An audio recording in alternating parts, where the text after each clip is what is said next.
20장 1절로 4절까지 말씀입니다. 출애굽기 20장 1절에서 4절까지 말씀 함께 읽겠습니다. 이 모든 말씀은 하나님이 하신 말씀이다. 나는 너희를 이집트 땅 종살이하던 집에서 이끌어낸 주 너희의 하나님이다. 너희는 내 앞에서 다른 신들을 섬기지 못한다. 너희는 위로 하늘에 있는 것이나 아래로 땅에 있는 것이나 땅 아래 물속에 있는 어떤 것이든지 그 모양을 본떠서 우상을 만들지 못한다. 아멘. 오늘 말씀의 제목은 말씀으로 시작합시다 라는 제목으로 말씀을 전하겠습니다. 먼저 여러분에게 문제를 하나 내려고 합니다. 네모 안에 들어가는 두 글자를 맞추면 됩니다. 어렵지 않을 것 같습니다. 기독교는 무엇의 종교다. 네모 안에 들어가는 두 글자가 무엇일까요? 기독교는 어려운 모양입니다. 난이도를 너무 높게 잡은 것 같아요. 안 그러면 여러분의 수준을 내가 너무 높게 생각했는데 둘 중에 하나인 것 같은데, 기독교는 뭐다? 말씀의 종교다. 예, 기독교는 말씀의 종교입니다. 다시 말하면 기독교는 말씀을 중요하게 여기는 종교라는 이야기죠. 말씀이란 의미는 다 아시겠지만 사람의 말이 아닌 하나님의 말씀을 의미하고, 특별히 기록된 성경인 이 성경 말씀을 의미합니다. 기독교는 말씀을 아주 중요하게 여깁니다. 기독교가 왜 말씀을 중요하게 여기는지 성경을 가지고 조금 설명을 해보겠습니다. 태초에 하나님이 이 세상을 창조하셨죠. 그런데 창조하실 때 어떤 재료를 사용해서 창조하신 것이 아니라 말씀으로 이 세상을 창조하셨습니다. 하나님이 빛이 없는 이 세상에 빛이 있으라 말씀하니까 빛이 없던 이 땅에 빛이 창조되었습니다. 하나님이 땅에는 각종 식물과 나무들이 있으라고 말씀하니까 그대로 되었습니다. 말씀으로 세상을 창조하신 거죠. 하나님이 말씀으로 세상을 창조하셨다는 것은 하나님의 말씀 안에 능력이 있다는 의미이기도 합니다. 말씀에는 능력이 있습니다. 특별히 문자로 기록된 이 성경은 그냥 문자가 아니라 살아있는, 능력 있는 하나님의 말씀입니다. 히브리서 4장을 한번 볼까요? 같이 읽어보겠습니다. 하나님의 말씀은 살아있고 힘이 있어서 어떤 양날 칼보다도 더 날카롭습니다. 그래서 사람 속을 꿰뚫어 혼과 영을 갈라내고 관절과 골수를 갈라놓기까지 하며 마음에 품은 생각과 의도를 밝혀냅니다. 가만히 보시면 하나님의 말씀은 살아있고 힘이 있다고 했어요. 어떤 양날 칼보다 더 날카로워서 사람 속을 꿰뚫어 보고 마음에 품은 생각과 의도를 밝혀낸다고 했어요. 무슨 말이죠? 말씀에는 능력이 있다는 거예요. 하나님의 말씀의 능력을 확인해 볼 수 있는 것 중에 하나가 뭐냐면 사람의 변화입니다. 정말 어려운 것 중에 하나가 사람이 바뀌는 거예요. 사람은 정말 안 바뀌어요. 아무리 좋은 교육을 시키고 아무리 좋은 훈육을 해도 사람은 좀처럼 바뀌지 않습니다. 다른 사람 보지 말고 자기 보면 돼요. 우리는 좀처럼 안 바뀝니다. 그런 사람이 언제 바뀌는가? 바뀌는 게 놀라운 일이잖아요. 그런 사람이 언제 바뀌는가? 말씀이 그 사람 안에 들어가면 사람이 바뀝니다. 말씀이 우리 안에 들어오면 그 말씀이 우리의 생각을 바꾸고 언어를 바꾸고 행동을 바꾸어서 그 사람이 바뀌는 거예요. 왜요? 말씀에는 뭐가 있기 때문에? 능력이 있기 때문에. 사람이 사람을 못 바꿉니다. 사람이 사람을 바꾸려 하면요 서로 불편해집니다. 부모 자식 간에도요 사람이 사람을 못 바꾸어요. 근데 그 안에 말씀이 들어가면 이상하게 사람이 바뀌어요. 말씀이 그 사람을 바꾸는 거죠. 왜요? 말씀에는 뭐가 있다? 능력이 있기 때문에. 자신의 삶이 불만족스럽습니까? 뭔가 내 삶이 이대로는 아닌 것 같다고 생각하십니까? 그러신 분들은요, 삶이 바뀌고 싶으면 말씀을 자신의 마음속에 담기 위하여 노력하시면 돼요. 제일 쉬운 방법이에요. 말씀을 내 안에 담으려고 노력하시면 돼요. 어떻게 해요? 말씀을 읽으세요. 그리고 좋은 설교 말씀을 자주 들으세요. 그러면 말씀이 내 안에 들어오기 시작하면 나도 모르게 내가 조금씩 변화되는 것을 경험하게 될 거예요. 세상을 창조하신 하나님은 그것으로 끝나지 않고 계속해서 우리에게 말씀하십니다. 예를 몇 가지 들어보면 하나님은 죄를 짓고 그 죄책감 때문에 숨어있는 최초의 사람 아담을 찾아가십니다. 그리고 그에게 말을 건네요.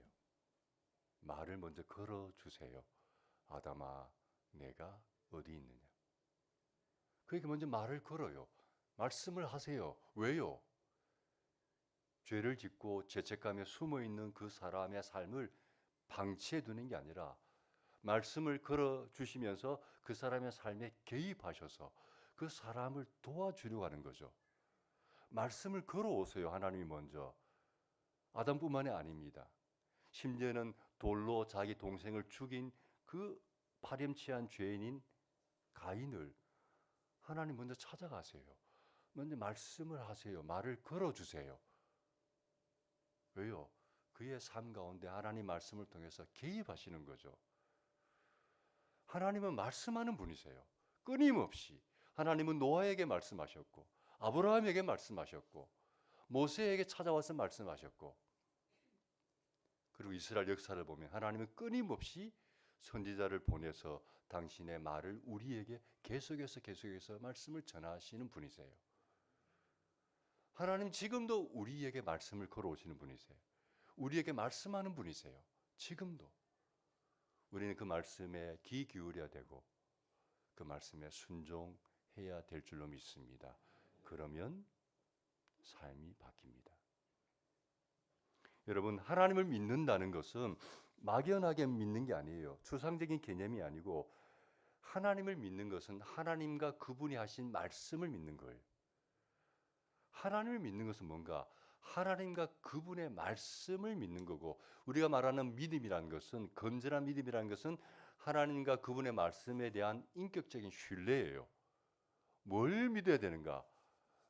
신뢰가 안 가는 대상을 믿으면 잘못된 믿음입니다. 잘못하면 광신에 빠지거나 잘못한 믿음에 빠져요. 올바른 믿음은 하나님과 그분의 말씀에 대한 우리의 인격적인 신뢰가 건전한 믿음이에요.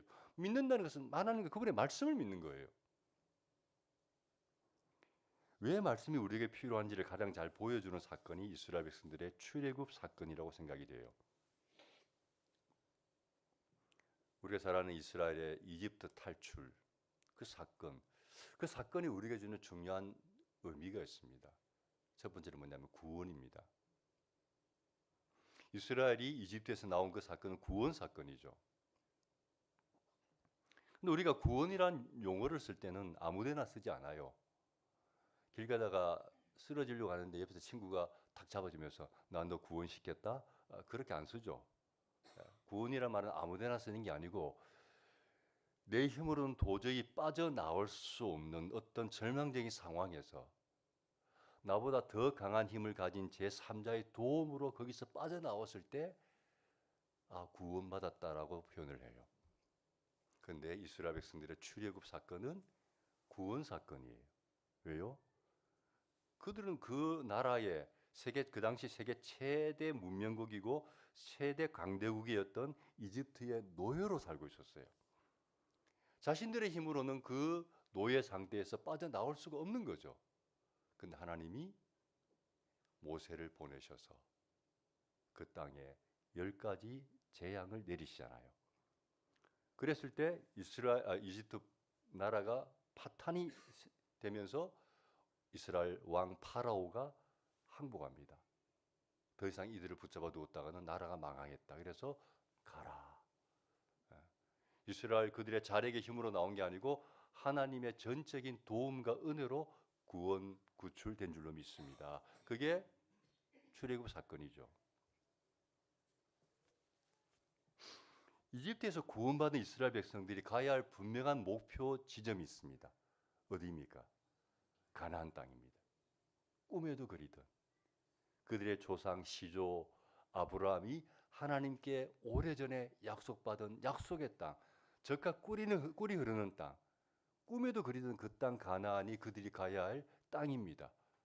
그 땅에 들어가면 더 이상 노예가 아니라 자유인으로 사람답게 행복하게 살 수가 있는 땅이죠.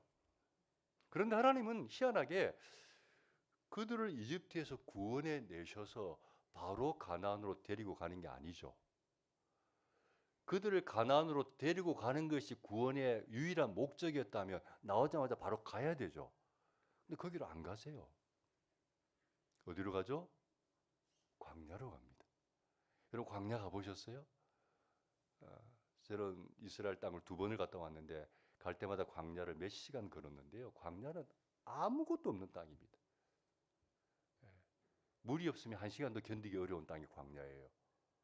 근데 하나님이 그 이스라엘 백성들을 출애굽시켜서 구원시켜서 가나안으로 데리고 가는 게 아니고 광야로 데리고 가세요. 왜요?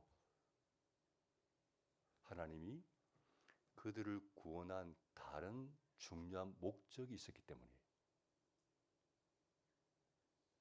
왜 하나님이 그들을 구원하셨을까요? 그 목적이 뭘까요? 그들을 향한 하나님의 분명한 어떤 계획이 있어요. 그 계획이 뭔가? 이런 겁니다. 하나님은 세상에 수많은 민족이 있잖아요. 수많은 민족이 있는데 그 중에 특별히 이스라엘 민족을, 그 당시에는 히브리 민족이죠. 히브리 민족을 초이스했어요. 선택했어요. 왜 우리 조선이 아니고 뭐 고구려가 아니고 왜 이스라엘인가? 그건 우리는 모르죠. 하나님 주권이에요. 근데 하나님 어쨌든 그 수많은 민족 중에 이스라엘을 선택하셨어요. 그래서 선민이라 그러죠. 선민 의식이 있어요. 우리는 달라. 왜 그들을 선택하셨는가? 이유가 있죠. 그들을 세상의 수많은 나라와 민족 가운데 선택하셔서 그때부터 이 사람들을 그 세상의 수많은 나라와는 완전히 다른 거룩한 민족으로 만드시는 거예요.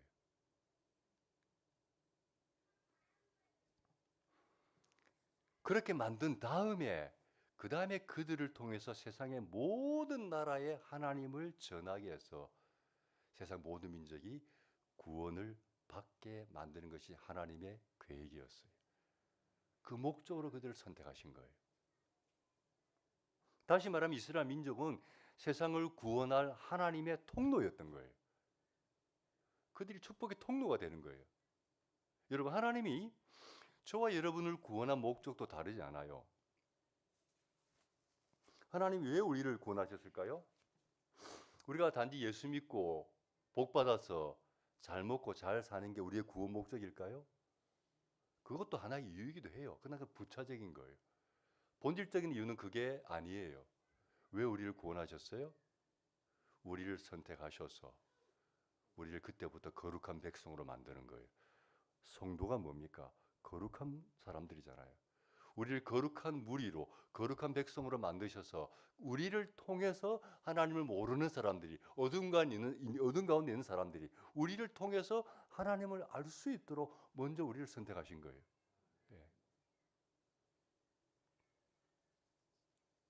근데 여러분, 이스라엘 백성들이 구원받았다고 해서 즉시 그런 거룩한 백성이 될까요? 아닙니다. 전혀 아닙니다. 몸은 이집트에서 나왔지만 그들의 정신을 지배하는 것은 뭘까요? 애굽, 이집트, 애굽적인 가치관과 세계관과 문화가 그들의 정신을 지배하고 있는 거예요. 왜요? 그들은 이집트에서 몇 년 살았을까요? 430년을 살았어요. 한 개인이나 어떤 한 가족이 여러분 미국에 이민을 갔습니다. 1세대는 그래도 한국적인 어떤 그 문화와 가치관을 가지고 살아가겠죠. 한 2세대만 흘러가도 벌써 약간 이게 색깔이 이상해집니다.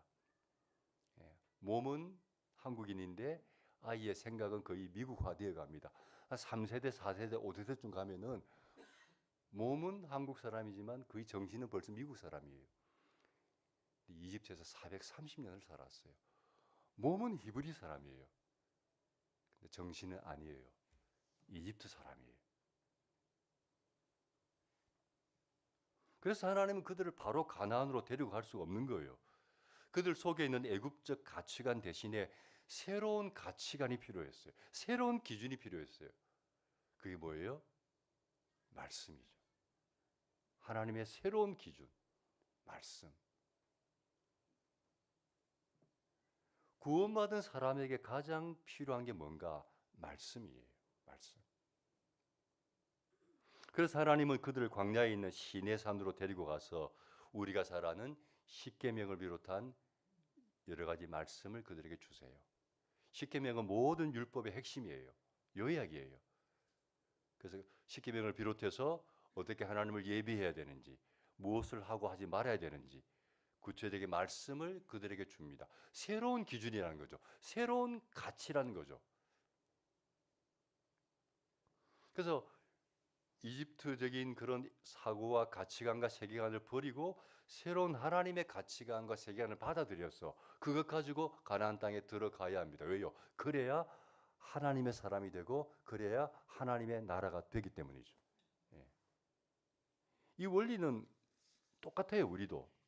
여러분 우리가 구원받는 것은 한순간이죠. 예수 그리스도께서 내 죄를 위하여 십자가에서 대신 죽으셨음을 믿음으로 고백하면 구원받는 거죠. 그러나 구원은 받았지만 우리의 내면 세계는 어떨까요? 수십 년 동안 살아왔던, 들어왔던, 배워왔던 세계관이, 가치관이, 습성이 내 몸에 아직 그대로 남아 있습니다. 그대로. 그걸 바꾸지 않으면 신부는 하나님의 자녀지만 나를 이끌어가는 것을 보면 무엇이 나를 이끌어가요? 나의 생각이, 나의 가치관이 나의 삶을 이끌어가요. 나를 지배하고 있어요. 그리고 예수를 믿어도 삶이 달라지지 않는 거예요. 몸은 교회 와 있는데 나가면은 싹 변신을 합니다. 세상 사람들과 다를 바가 없어요. 삶이 안 바뀌는 거예요. 삶이 달라지려면 내 안에 말씀이 들어와야 달라지는 거예요. 그게 안 될 때 어떤 일이 벌어지는가? 악순환이 벌어집니다. 그게 안 되면 우리의 삶의 악순환이 반복이 됩니다. 굳이 우리를 안 봐도 돼요. 이스라엘 역사를 보면 돼요. 여러분 이스라엘 전 역사, 우리 지금 우리 이제 교회적으로 그 신약 통독 그 이벤트도 하고 있지만 또 연초부터 창세기부터 시작해서 성경 일독을 시작했는데 이스라엘 전 역사를 읽어보십시오. 뭐 다 읽어보셨으니까 아시겠죠. 이스라엘 모든 역사를 한 문장으로 요약해 볼까요? 뭘까요? 악순환의 반복이다. 그거예요. 이스라엘 전 역사가 말해주는 그거예요. 악순환의 반복이에요. 왜? 하나님의 백성들인데 그들의 역사가 악순환의 반복인가?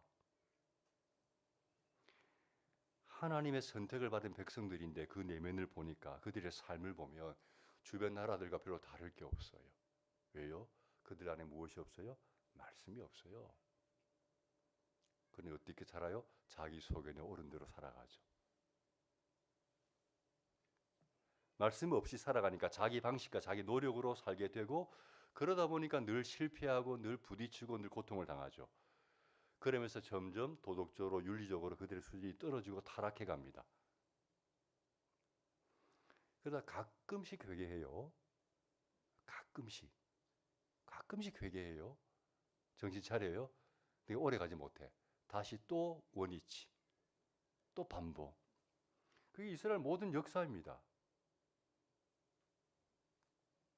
왜요? 하나님을 믿어도 말씀 없이 사는 신앙생활은 악순환의 연속이에요.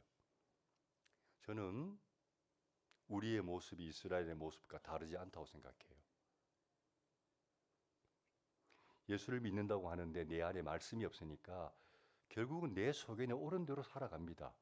몸은 교회에 있지만 마음에는 세상적인 가치관이 가득하기 때문에 살아가는 방식이 세상 사람들과 다를 바가 없어요.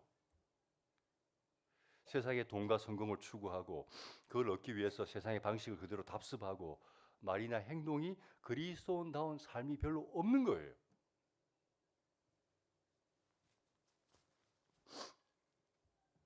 또 내 생각과 힘으로 살아가니까 하나님을 믿는다고 하는데 자신의 한계를 극복하지 못해요.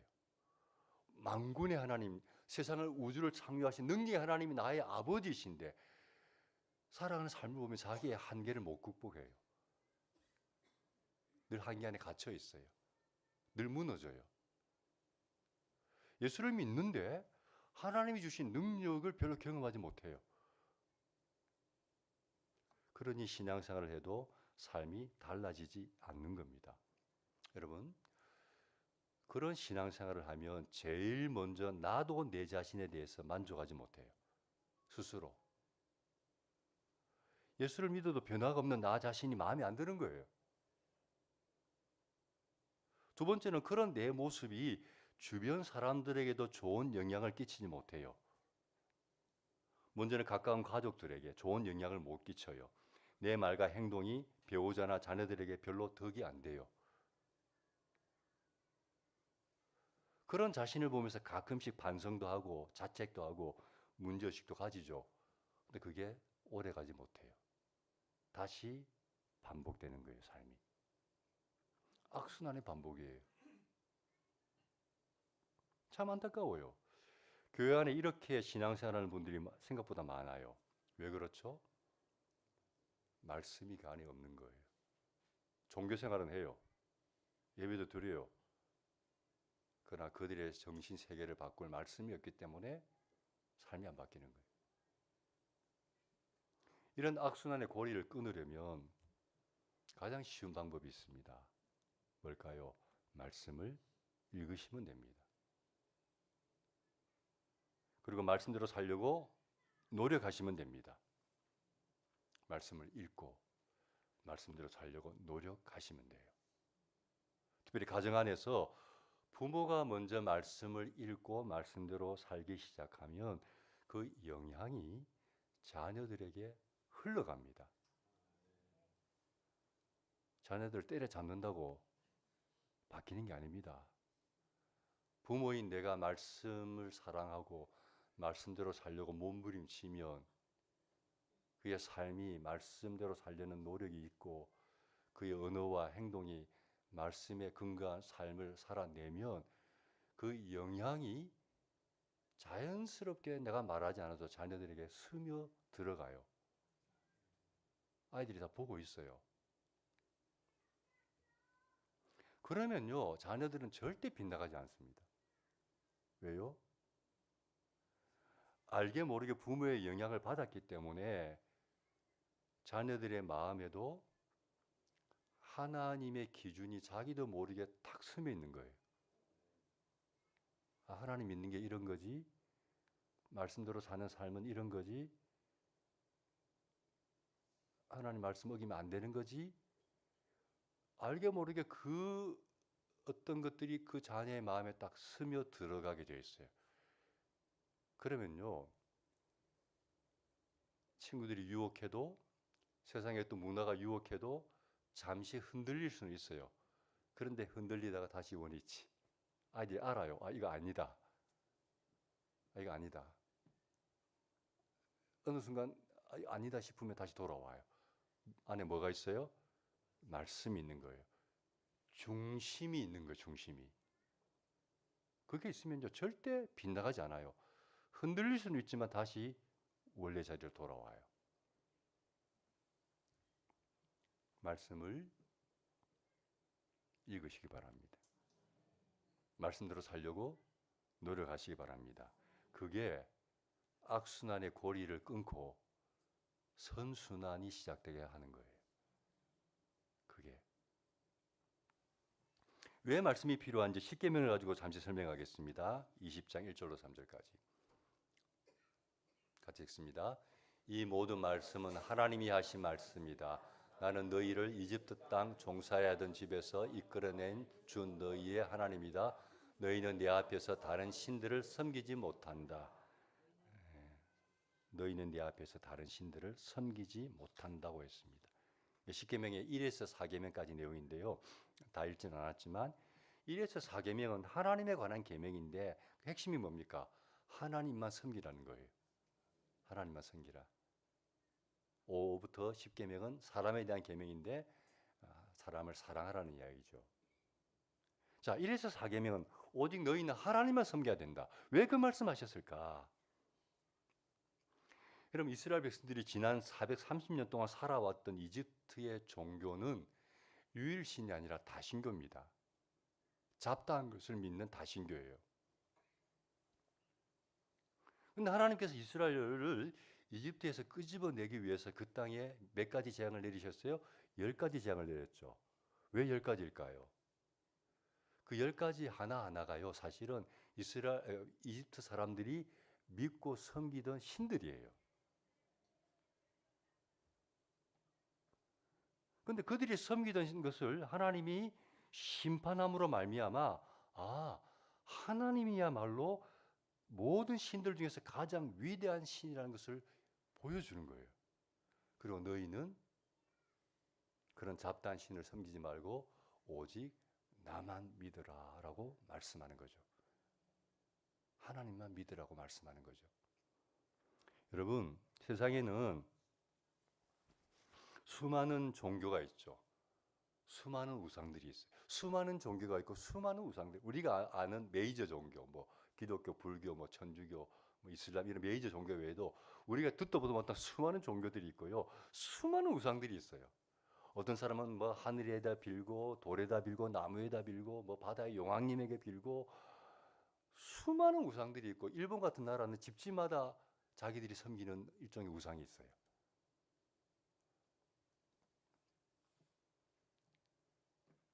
여러분, 우상 종교의 명확한 특징이 있습니다. 모든 우상 종교의 명확한 특징이 뭘까요? 포미예요. 무슨 말입니까? 나를 위하여. 모든 우상 종교의 특징은 이걸로 요약됩니다. 포미, 나를 위하여요. 왜 비나이다 하죠? 내가 복받기 위해서. 내가 원하는 것을 이루기 위해서. 내가 잘 되기 위해서 비나이다 하는 거예요. 그래서 세상에는 그렇게 많은 우상들이 있는 거예요. 왜요? 다 자기 입맛에 맞는 걸 찾는 거예요.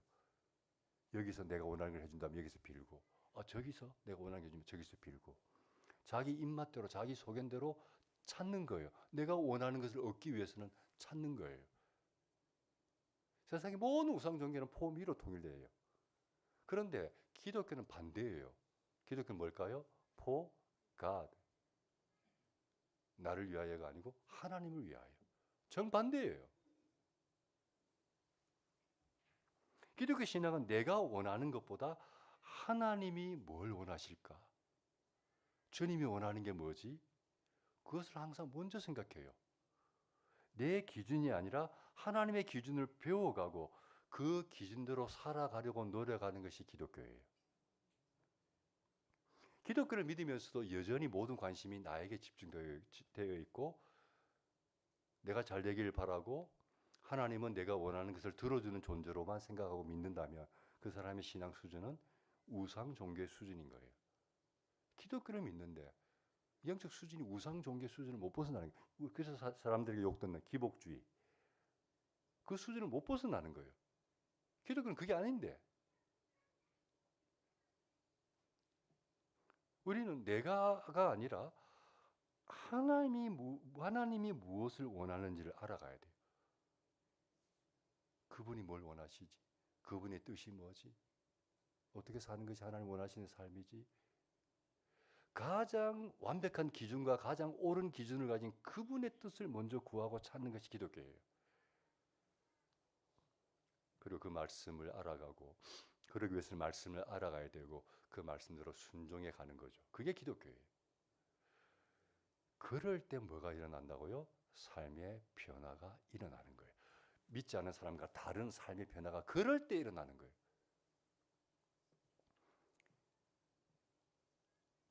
저는 목회를 하면서 지난 10여 년 동안은 거의 한 가지 일에만 집중했습니다. 뭔가 전 교인이 성경을 읽게 하는 것입니다. 지난 거의 한 10년 동안은 오직 이거 하나만 붙잡았어요. 전 교인이 성경을 읽는 교회 만들자. 어린 자녀부터 어른까지 모든 사람이 성경을 읽는 교회를 만들고 싶었어요.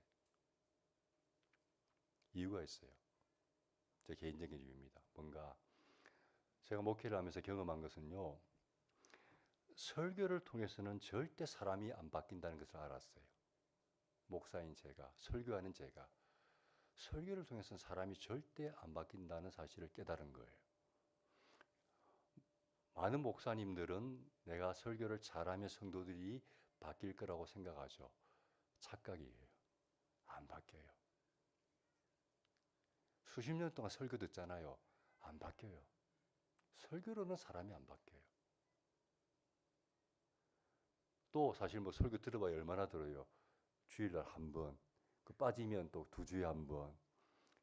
아주 신앙 좋은 사람들은 수요 예배 나오고 그래봐야 2번. 일주일에 한 번 설교 듣고요. 사람이 바뀝니까? 안 바뀝니다. 그 생각을 바꾸었어요. 설교로는 사람이 안 바뀐다. 생각을 바꿨어요. 안 되겠다.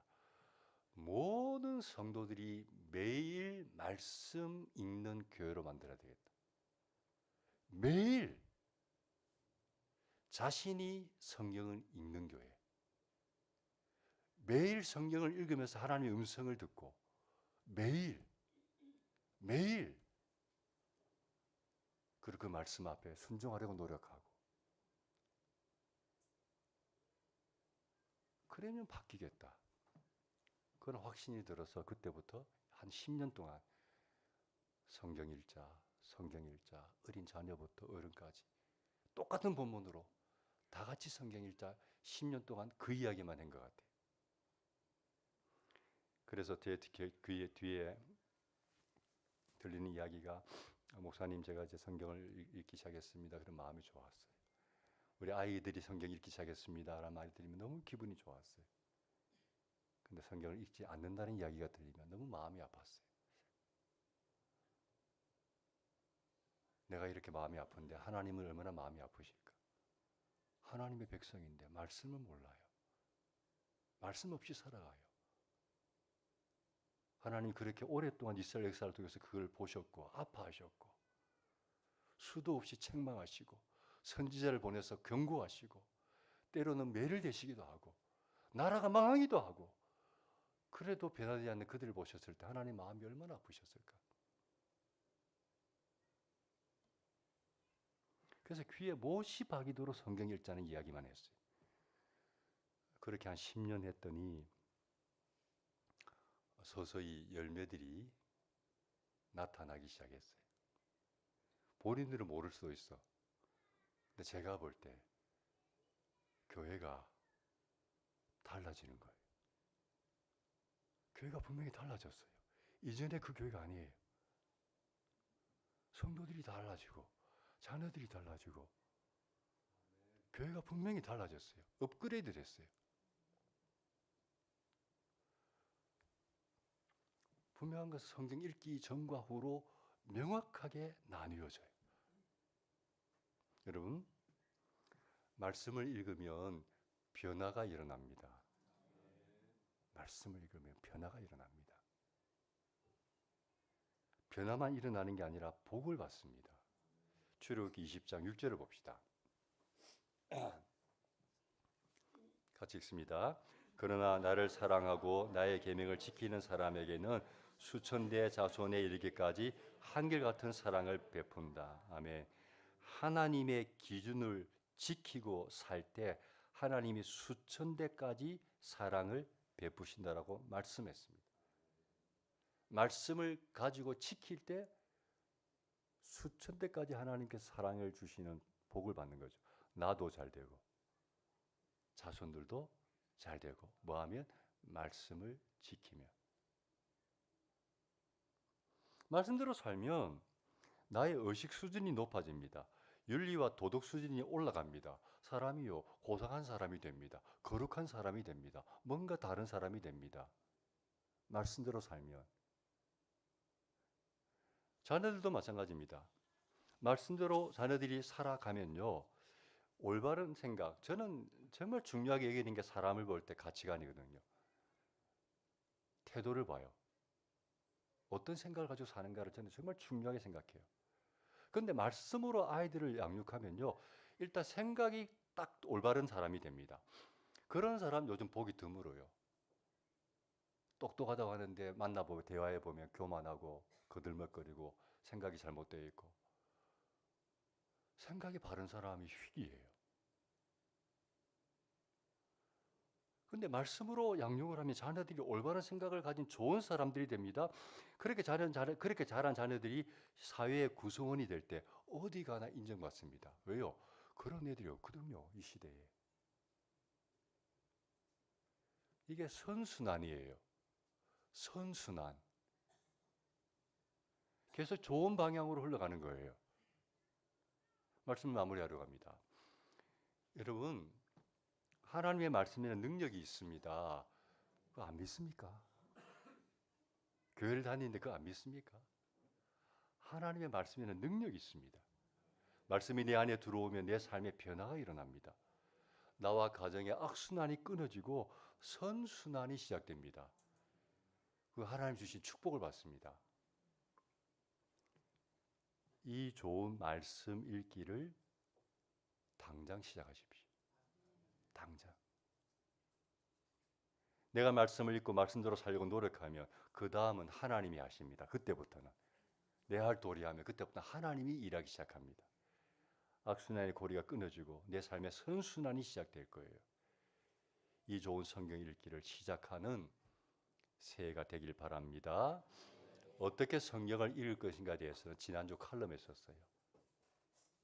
매일매일 성경 읽기 어떻게 할 것인가 지난주 칼럼에 썼는데 혹시 보지 못한 분들은 홈페이지에 가면 있습니다. 참고하셔서 올해 지금이라도 매일매일 성경 읽기를 시작할 수 있기를 바랍니다. 찬송 하나 합시다.